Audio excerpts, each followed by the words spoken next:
श्री विष्णवे नमः।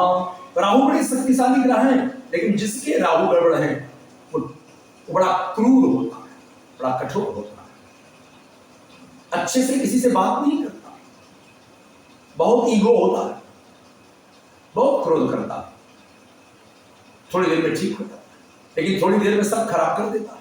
तो बंधुओं, जिसे अपना राहु देवता, राहु ग्रह को प्रसन्न करना है, उसे इस मंत्र को जपना चाहिए।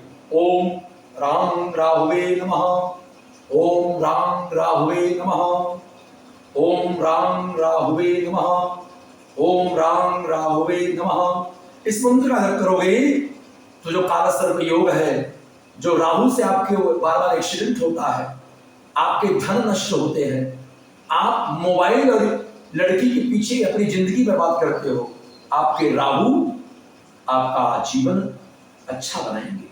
श्री विष्णवे नमः।